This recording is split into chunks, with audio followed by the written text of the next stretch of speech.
Assalamualaikum warahmatullahi wabarakatuh. Alhamdulillahi rabbil alamin. Assalatu wassalamu ala asrafil anbiya'i wal mursalin Sayyidina Muhammadin wa ala alihi wa sahbihi wa barik wa sallim ajma'in.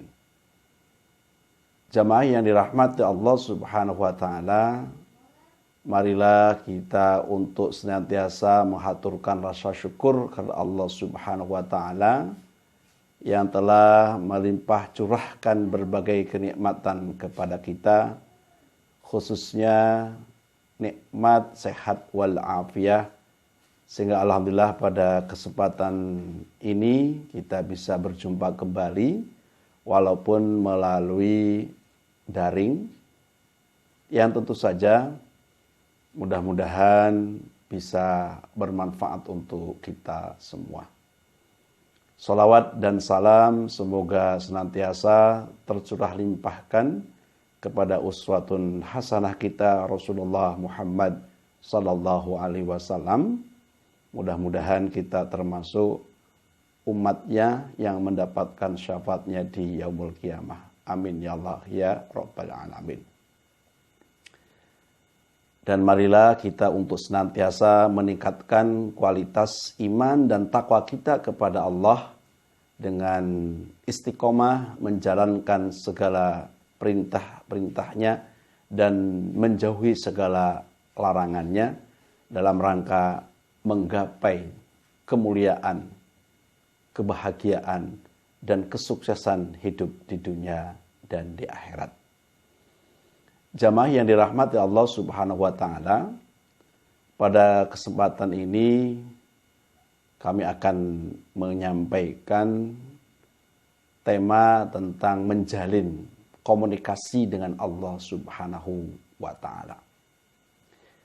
Tentu saja kita berkomunikasi dengan Allah subhanahu wa ta'ala melalui peribadahan yang kita lakukan sebagai wujud keimanan kepada Allah.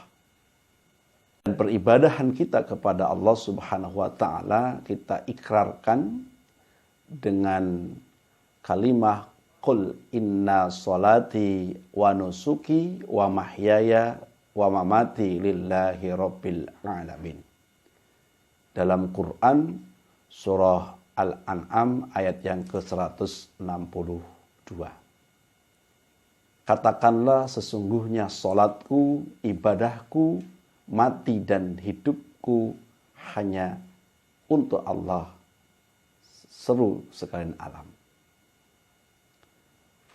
Jamaah yang dirahmati Allah subhanahu wa ta'ala, ikrar kita kepada Allah dalam Quran surah Al-An'am ayat 162 tadi, tentu saja kita harus melakukan ibadah kepadanya atau ibadah kepada Allah sebagai upaya agar komunikasi antara hamba dengan Allah selalu terlaksana.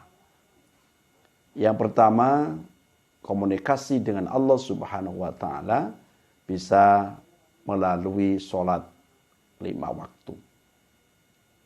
Di mana sholat 5 waktu, bacaan-bacaannya mengandung doa.